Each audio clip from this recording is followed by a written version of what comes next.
My name is Paige. 6 years ago, I lost my parents. 6 years later, my whole world had become my son, Jackson. And today, that world was being crushed all over again. I'm sorry, Paige. Jackson hurt another child. The school can't keep him any longer. He's only 6. It was an accident. No parent wanted their child around him anymore. Nobody cared about the truth. They wanted a normal child. And my son had never fit inside their idea of normal. Mommy, did I mess up again? He asked it so carefully, like he was already used to the whole world blaming him. No, baby. This wasn't your fault. But the second I got home, reality hit me again. He got kicked out of school? What a shock. Greg, can you not... I told you. He's turning out just like his real father. Greg, my husband. He had gone cold on me a long time ago, and he'd never had any real patience for Jackson. He slammed the door and walked out, like none of the ugliness in this house belonged to him. But I found out very quickly that this still wasn't the worst part of my day. Because that night, I found the phone he'd left behind in the bathroom. The screen lit up. A woman had texted him, "I love you." I thought maybe I could still hold myself together. Life was already bad enough. I didn't have time to fall apart over a man, too. But the second I read those messages, I stopped wanting to endure anything. I miss you. Have you told her yet? Thanks for today. While I was drowning trying to protect my son, my husband was out there loving someone else.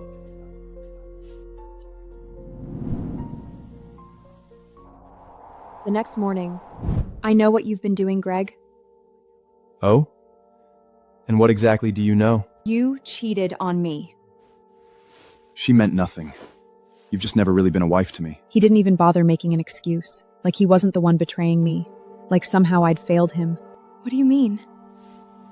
You've always been hung up on Ryder. You never got over him. Ryder, the man I loved the hardest and lost the hardest. You're right. I was never going to become what you wanted, and neither was my son.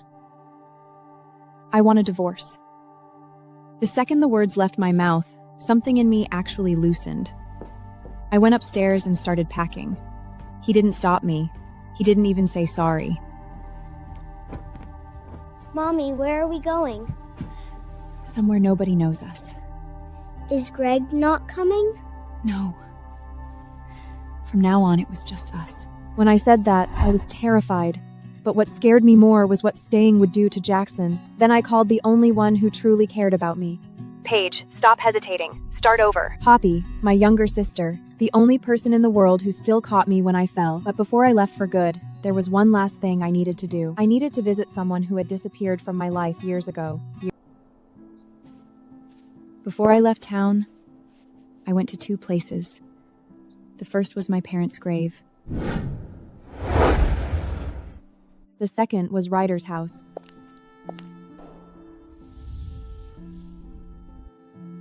Mommy, who used to live here?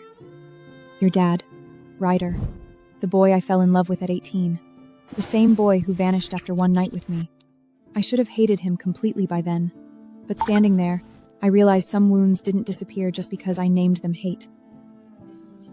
Do you think he's still in there? No, baby. I bought a black rose because it meant an ending.